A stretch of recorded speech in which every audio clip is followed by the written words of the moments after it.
सर्गस्य नेतारं भेतारं कर्मभूभृतां ज्ञातारं विश्वतत्त्वानां वन्दे तद्गुणलब्धये वन्दे तद्गुणलब्धये।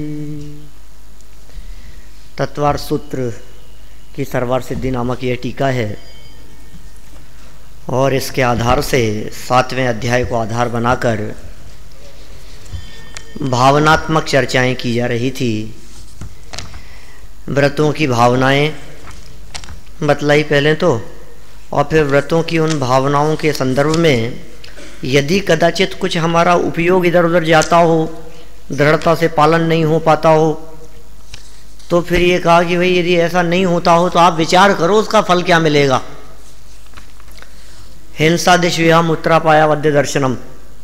यदि आप उसके फल के बारे में विचार कर लोगे, भविष्य के बारे में विचार कर लोगे कि नरक में ऐसी परिस्थितियां भुगतनी पड़ेगी, वर्तमान में ऐसा होगा, असत्य बोलने झूठ बोलने से जीभ काट दी जाती है, लोक में निंदा होती है, अपमान होता है, तिरस्कृत होता है, इस तरह से यदि आप अपने चिंतन को बदलेंगे तो जिन भावनाओं को आपने भाया था वे भावनाएं और अधिक दृढ़ होंगी। इसलिए भावनाओं की दृढ़ता के लिए ये परिणाम इस तरह से लगने चाहिए। इस संदर्भ में अपन ने एक सूत्र तो देखा हिंसा दिश्विहम उत्तरापाया वद्य दर्शनम, फिर एक देखा दुख में वो वाह। अब इसी प्रकरण को थोड़ा सा और आगे बढ़ा रहे हैं और इसी तरह की भावनाओं की बात कर रहे हैं। 2 सूत्र और हैं इसी तरह की बात बतलाने के लिए। सूत्र नंबर 11 है, पेज नंबर 270, सर्वार सिद्धि। ठीक है। मूल सूत्र मैत्री प्रमोद कारुण्य माध्यस्थ्यानि च सत्व गुणाधिक क्लिश्यमाना विनयेषु।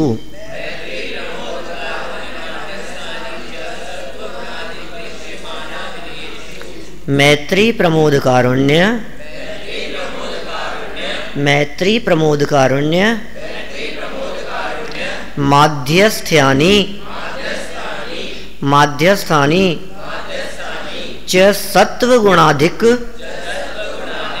क्लिश्यमाना विनयेषु, क्लिश्यमाना विनयेषु। मैत्री प्रमोद कारुण्य माध्यस्थ्यानि च सत्व गुणाधिक क्लिश्यमाना विनयेषु।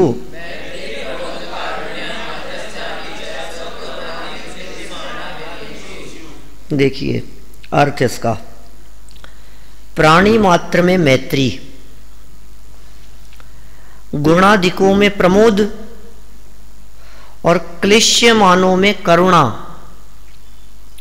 करुणावृत्ति, और अविनयों, अविनयों में माध्यस्थ भावना करनी चाहिए। क्या कहा? 4 तरह की बातें हो गई। मैत्री करनी चाहिए किसमें? प्राणी मात्र में।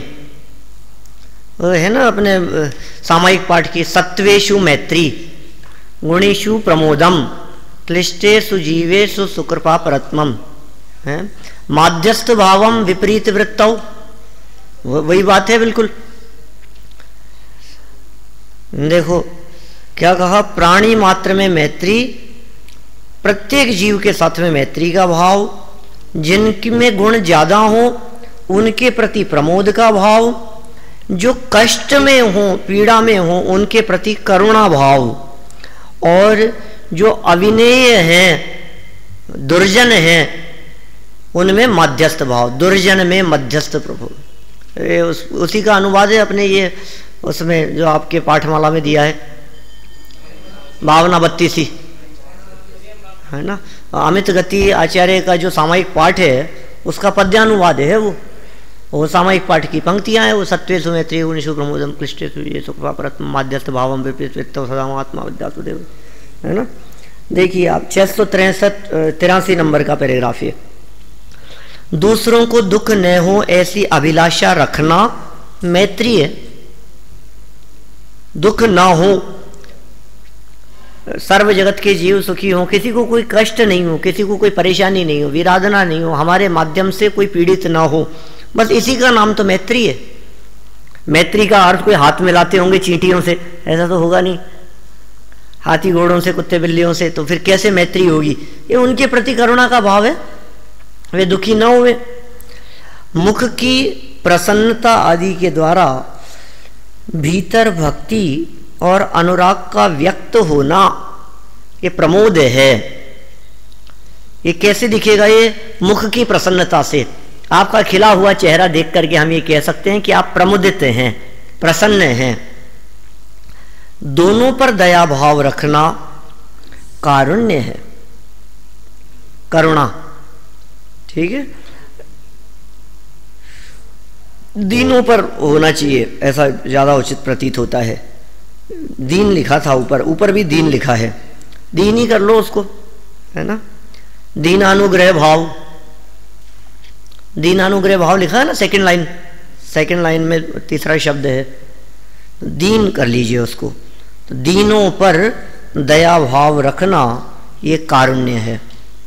राग द्वेष पूर्वक पक्षपात का न करना माध्यस्थ है।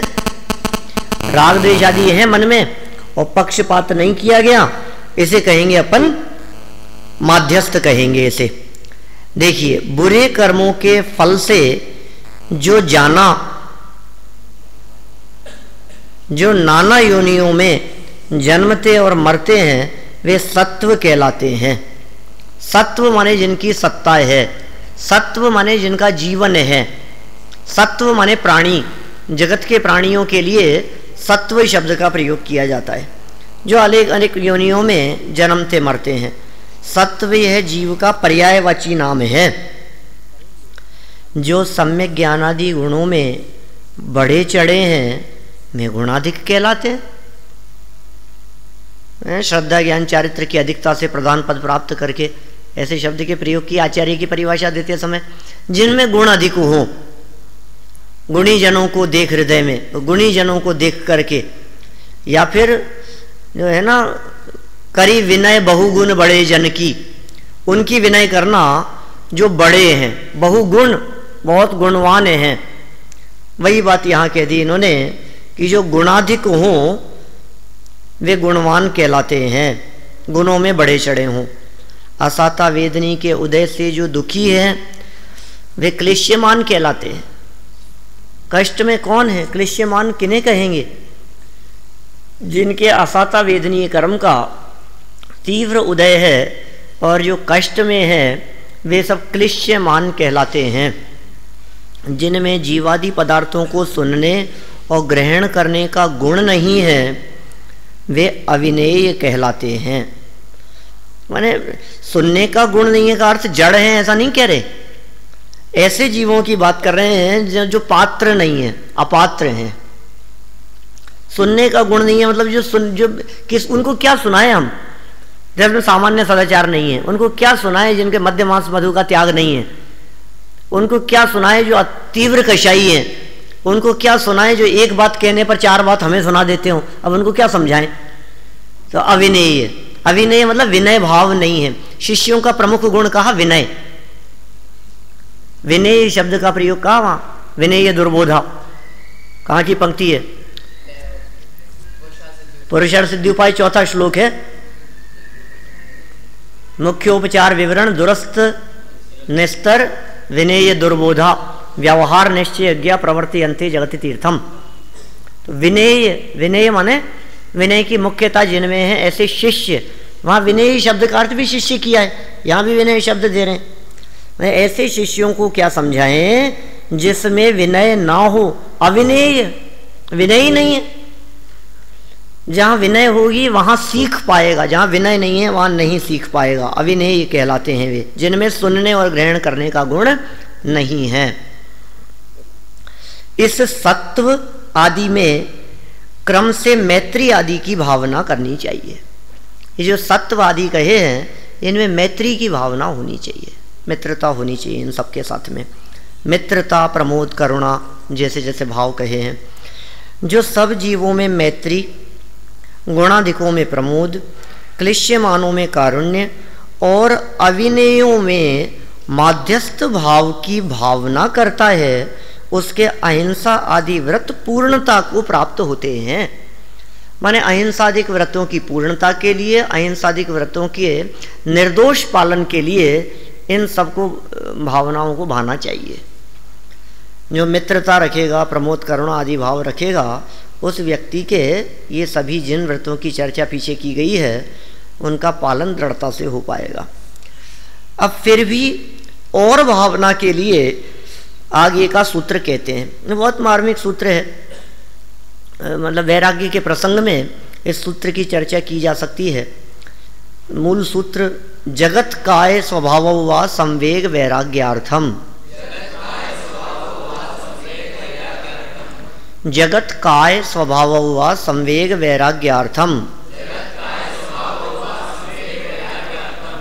जगत काय स्वभाव व संवेग वैराग्यार्थम। ऋषभ बोल नहीं रहे, क्या बात है? जगत काय स्वभाव व संवेग वैराग्यार्थम, याद हो गया? जगत काय स्वभाव व संवेग वैराग्यार्थम। देखो, संवेग और वैराग्य के लिए जगत के स्वभाव और शरीर के स्वभाव की भावना करनी चाहिए। जगत काय स्वभाव, जगत का स्वभाव देख लो। मैंने ऐसा लगता है कभी कभी कि उमा स्वामी आचार्य तो ये कहना चाहते हैं कि जो व्यक्ति जगत के और शरीर के स्वरूप का विचार करे उसे वैराग्य हुए बिना न रहे। अब तुम्हें वैराग्य हो नहीं रहा है, इसका मतलब ये तुम्हें जगत का स्वरूप पता नहीं है। एक बार जगत का स्वरूप तो देखो, विरक्ति हुए बिना नहीं रहेगी। किस किस के प्रति प्रीति दिखाई देती है, अपनापन दिखाई देता है। मित्र हरि हो जाए जगत में अशुभ उदय के आने से, पाप कर्म का उदय आता है, मित्र शत्रु हो जाते हैं। कौन सा परिवार, सब स्वार्थ के सगे हैं, स्वार्थ के संसारी सगे साथी, ये सब स्वार्थी दिखाई देते हैं हमारे को। किसी का किसी से कोई मतलब नहीं है, कौन किसका भला चाहता है, किसको किससे क्या मतलब है। आप जगत का स्वरूप तो देखो, लोगों के हृदय में मायाचारी, छल, बेईमानी, धोखा, स्वार्थ, ये सब भरे पड़े। जिस व्यक्ति के थोड़ा सा गहराई में जाकर के देखते हैं वहीं हमारे को छल, मायाचारी, धोखा दिखाई देने लगता है। अब आपको कैसे विरक्ति नहीं होगी? हाँ, तो बहुत लोगों को देखता हूं तो देख देख करके वैराग्य भाव आता है। परिणामों में शांति रखो, और क्या ऐसा ही स्वरूप है भैया, दुनिया ऐसी है, सब इसी तरह के लोग हैं। आगे से अच्छी बात करेंगे, प्यार से बात करेंगे आपसे, और पीठ पीछे छुरा घोंपने की बात सोचेंगे। आपके सामने प्रशंसा करेंगे और पीछे निंदा आलोचना होती रहेगी। सारे जगत में इसी तरह का दिखता है। कौन किसका भला करता है, कौन किसका भला करेगा कि नहीं साहब ये तो हमारे खास हैं, ये तो हमारे सगे हैं, ये तुम्हें पता लग जाएगा। थोड़ा सा गहराई से विचार करो, एक शब्द थोड़ा सा उनके प्रतिकूल कह करके देख लो तो पता लग जाता है कौन कितना अपना है, तुरंत मालूम चलती है बात। छोटे छोटे से बच्चों को भी यदि आप उनकी इच्छा के विरुद्ध कुछ कह दो तो तुरंत सामने जवाब मिलता है। अब आप सोच लो क्या स्थिति है। पत्नी हो, पुत्र हो, परिवार हो, माता पिता हो, भाई हो, मित्र हो, सगे संबंधी हो, क्लोज रिलेशन जिनका दिखाई, सब स्वार्थ के सगे हैं। जब तक स्वार्थ सदता हुआ दिखाई देता है तब तक वे आपके अपने दिखते हैं, और जिस दिन स्वार्थ की पूर्ति नहीं हो पाई उस दिन समझ लीजिए वे सब अपने आप ही पराये हो गए। ये सारे जगत का स्वरूप इसी तरह का पराये रूप है। छल कपट, मायाचारी, धोखा, बेईमानी, ये सब दिखता है जगत के स्वरूप को देखो तो, और काय के स्वरूप को देखो तो। दोनों के बारे में कह दिया, एक तो दुनिया का स्वरूप देख लो और एक शरीर का स्वरूप देख लो। तो शरीर का स्वरूप कैसा दिखता है? ये साफ साफ दिख रहा है, ऊपर से चमक दिखाई दे रही है और अंदर मल भरा है। तो ऐसा कहता हूं मैं, तो ये शरीर तो मल बनाने की फैक्ट्री है। आप इसमें रॉ मटेरियल डालो कुछ भी, फिनिश गुड्स क्या निकलेगा, क्या माल बन करके निकलेगा, क्या तैयार निकलता है यहां से, प्रोडक्शन किस चीज का होता है?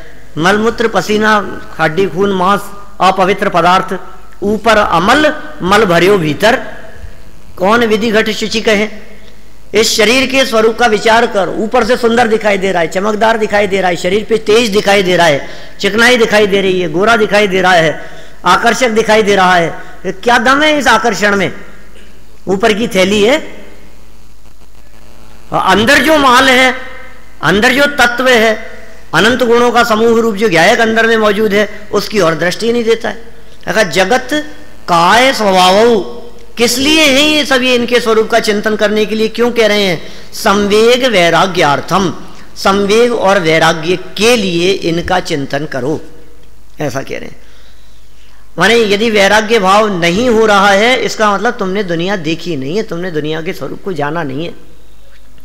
परिवार का स्वरूप देख लो, पत्नी पुत्रादिक का स्वरूप देख लो, भाइयों का, माता पिता का, सब एक सेकंड में, एक मिनट नहीं लगती उनको आपको अलग करने में, पराया करने में, अलग कह देने में।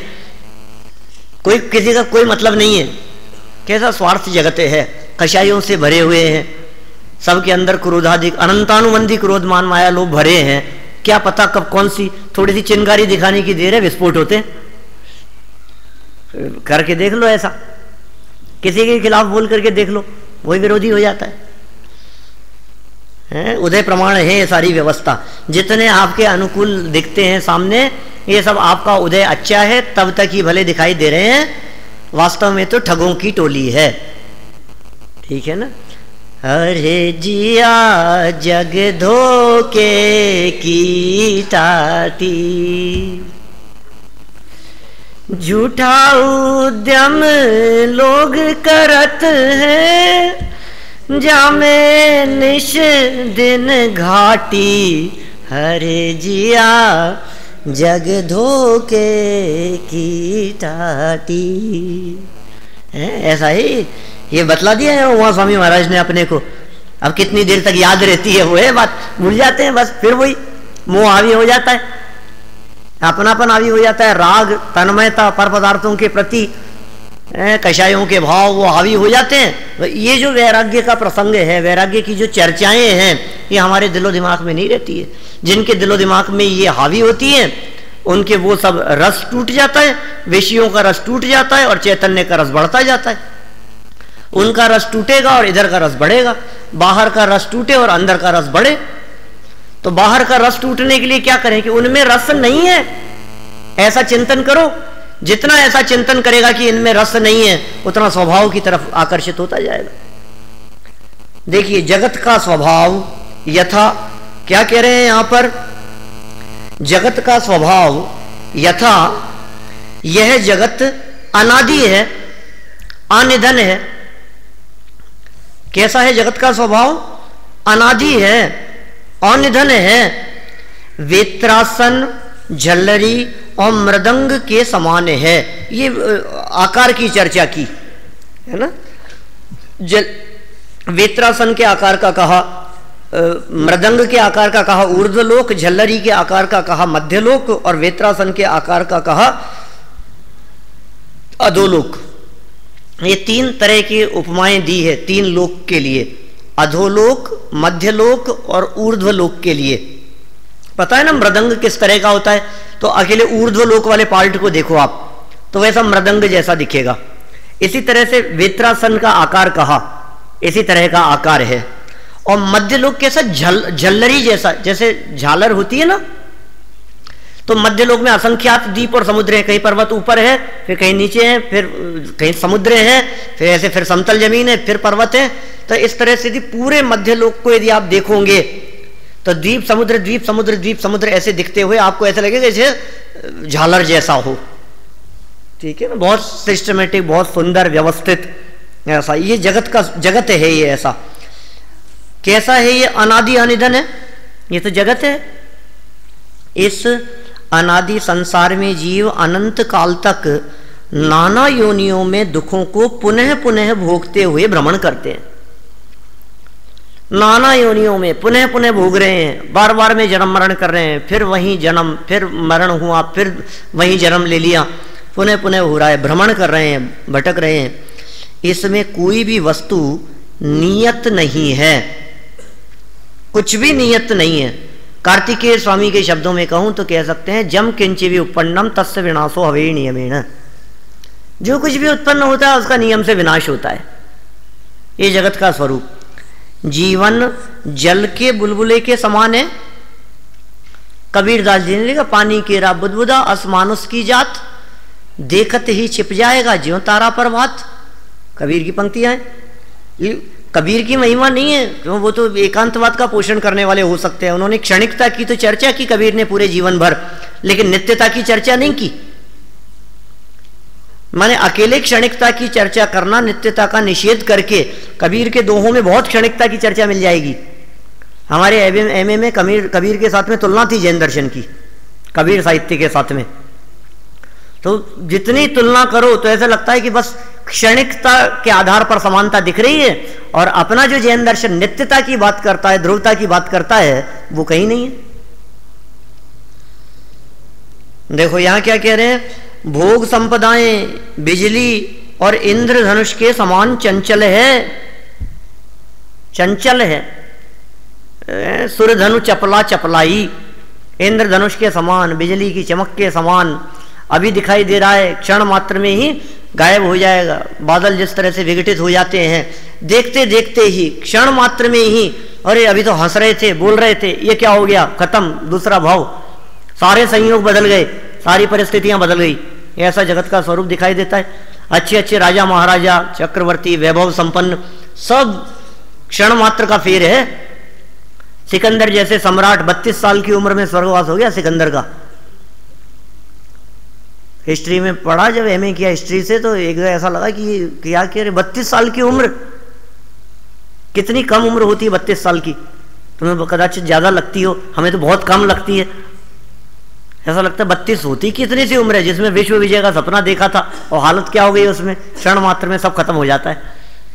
देखते ही देखते भरा पूरा परिवार, और मिनट नहीं लगती उस परिवार को खत्म होने में। एक घटना घटती है और पूरा का पूरा हंसता खेलता पूरा का पूरा परिवार खत्म हो जाता है। 2 व्यक्ति, 4 व्यक्ति हो, 5 व्यक्ति हो घर में, माता पिता, उनके बेटे बहू हो, एक छोटा सा पोता, सब खत्म हो जाता है। ये सब मर जाए की बात नहीं कह रहा हूं, एक के कुछ हो जाए तो देखो आप, एक बेटे का एक्सीडेंट हो गया तो बेटे का एक्सीडेंट होते ही पत्नी पागल हो गई, मां के हार्ट अटैक आ गया, पिता बावड़ों जैसे हो गए, किसको संभालें, क्या करें, सब खत्म हो गया सारा खेल। अब क्या बचा बोलो। एक घटना घटी, बाइक पे जाते हुए उसका एक्सीडेंट हो गया और सब रोना पीटना चल रहा है। किसका इलाज कर रहा है, उसके अटैक आ गया है, वो पागल हो गई है, इसका दिमाग काम नहीं कर रहा है, कहाँ भागे, क्या करे, किसको संभाले, खत्म हो गया सब। अभी 10 मिनट पहले तो खूब हंस रहे थे, मुस्कुरा रहे थे, खत्म हो गया ना सब। ये जगत का स्वरूप है ऐसा। जब तक उदय तुम्हारे हिसाब से चल रहा है तब तक सब अनुकूल चल रहा है, और उदय कौन से क्षण बदल जाए क्या मालूम, अगले पल का भरोसा नहीं है ना। देखिए ये कह रहे, कितनी चंचलता की बातें कह दी, जल के बुदबुदे के समान कह दिया, भोग संपदाओं को बिजली के चमक के समान कह दिया, इंद्रधनुष के समान कह दिया, इत्यादि रूप जगत के स्वभाव का चिंतन करने से संसार से संवेग भय होता है। संसार शरीर भोगों से विरक्ति का नाम संवेग है। काय का स्वभाव यथा, यह शरीर अनित्य है, दुख का कारण है, निस्सार है और अशुचि है इत्यादि। ये शरीर का स्वरूप है, अशुचि है, अपवित्र है। ऐसा लग रहा है ऊपर से चमक, दिपे चाम चादर मड़ी, ये चमड़े की चादर ऊपर से मड़ी हुई है, और दिपे माने दैदीप्यमान, प्रकाशमान, चमकदार, ऊपर से कितना तेज चमक दिखाई दे रहा है। ऊपर ये चादर है ये, और भीतर क्या है, इस चादर के नीचे क्या है। इस चादर को हल्का सा भी उतार करके देखो, मक्खी के पंख बराबर इतना बारीक पतली परत ऊपर से उतर जाए तो अंदर के स्वरूप को देखना पसंद ना करे। ये ऐसा है। मैं कहता हूं कई बार इसके बारे में, ऐसी स्थिति है जैसे वर्क सोने का चढ़ा है गोबर की मिठाई पर। क्या गोबर है, ऊपर से सोने का वर्क चढ़ा दो, अरे साहब कितने सुंदर मिठाई, सुंदर मिठाई है, अंदर तो गोबर है। ये शरीर में भी यही तो है, और क्या है, बाल और कचरा ही तो भरा हुआ है अंदर में। देखिए अब इस प्रकार काय के स्वभाव का चिंतन करने से विषयों से आसक्ति हटकर वैराग्य उत्पन्न होता है। अतः जगत और काय के स्वभाव की भावना करनी चाहिए। इसलिए जगत के और शरीर के स्वभाव के चिंतन की भावना भाव, ये चिंतन करेंगे हम। आप ये चिंतन करोगे तो फिर हिंसा, झूठ, चोरी, कुशील, परिग्रह, ये 5 पाप, विषयासक्ति, ये सब कुछ नहीं रहेगा। इन सब से दूर होने का, सबसे बचने का उपाय है ये चिंतन। चिंतन ही तो बदलना है, और करना क्या है, पर में तो कुछ चलती नहीं है, फेर फार कुछ कर सकता नहीं है। चिंतन बदलो अपना, चिंतन बदलेगा तो सब ठीक लगने लगेगा, जगत व्यवस्थित दिखने लगेगा। वस्तुतः जगत तो व्यवस्थित ही है, इसलिए जगत को व्यवस्थित नहीं, अपनी मति को व्यवस्थित करना है। क्रमबद्ध पर्याय पढ़ते समय ऐसे वाक्य हमने पढ़े थे। देखिए और आगे नए सूत्र की उत्थानी का प्रारंभ करते हैं। 686 नंबर। यहां पर शंकाकार कहता है कि आपने यह तो बतलाया कि हिंसादिक से निवृत्त होना व्रत है, ये तो बता दिया अक्षय, हिंसादि से निवृत्ति का नाम व्रत है, परंतु वहां यह न जान सके कि हिंसादिक क्रिया विशेष क्या है, ये पता नहीं है हमारे को। ये हिंसादिक आपने तो कह दिया कि साहब हिंसा से विरक्ति का नाम व्रत है, हमें ये नहीं पता हिंसा कहते किसको है।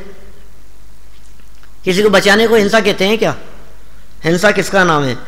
इसलिए यहां कहते हैं तथापि, वाक्य थोड़ा सा अधूरा सा लग रहा है, कोई ऐसे लग रहा है जैसे कोई जबरदस्ती आ गया हो, इसलिए यहां कहते हैं तथापि उन सब का एक साथ कथन करना अशक्य है, किंतु उनका लक्षण क्रम से ही कहा जा सकता है। अतः प्रारंभ में जिसका उल्लेख किया है उसी का स्वरूप बतलाने के लिए आगे का सूत्र कहते हैं।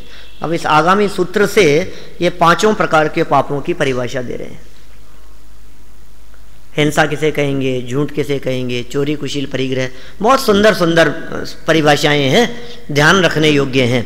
सबसे पहली परिभाषा हिंसा के संदर्भ में, कभी पूछा जा सकता है परीक्षा में, हिंसा किसे कहते हैं, हिंसा की परिभाषा बतलाओ, झूठ की परिभाषा बतलाओ। ऐसी परिभाषा भी पूछी जा सकती है, किसे कहते हैं ये पूछा जा सकता है। 5 पापों का स्वरूप बतलाइए, ये भी पूछा जा सकता है। तो पहली परिभाषा प्रमत्त योगात प्राण व्यपरोपणम हिंसा, प्रमत्त योगात प्राण व्यपरोपणम हिंसा, प्रमत्त योगात प्राण व्यपरोपणम हिंसा। प्रमत्त माने प्रमाद, योगात प्रमत्त योगात प्रमाद के योग से, माने ये प्रमाद मूल है।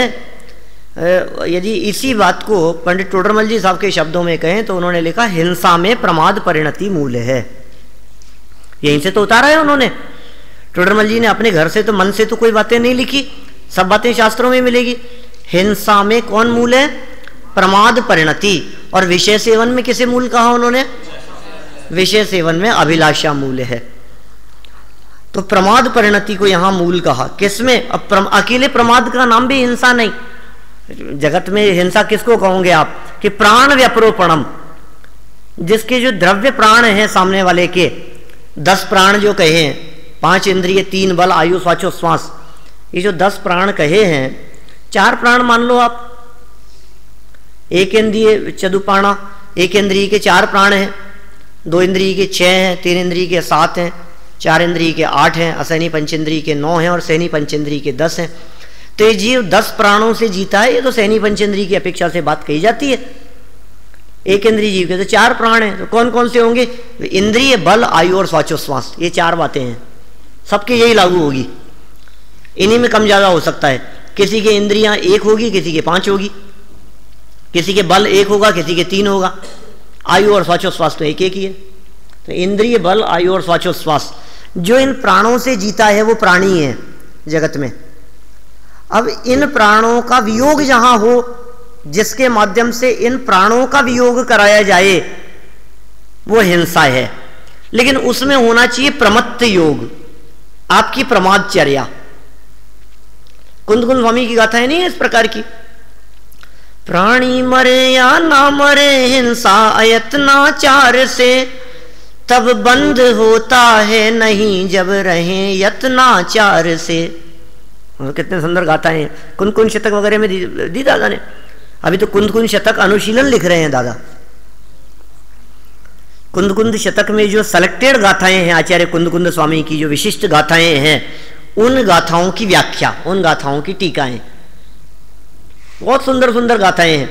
हमने सन 90-91 के आसपास याद किया था इसको, कुंद शतक को, जिस समय लिखा था दादा ने। कुंद सहस्त्राब्दी वर्ष शायद मनाया गया था उस समय, 25 साल हो गए, सोच लो आप लगभग। तो कितनी मार्मिक गाथाएं हैं, प्राणी मरे ना मरे। तो फिर मरने नहीं मरने से, कि हिंसा तो अयत्नाचार से है भाई साहब, हिंसा तो असावधानी से है। प्रमत्त योगात हिंसा का लक्षण कहा है उमा स्वामी आचार्य ने।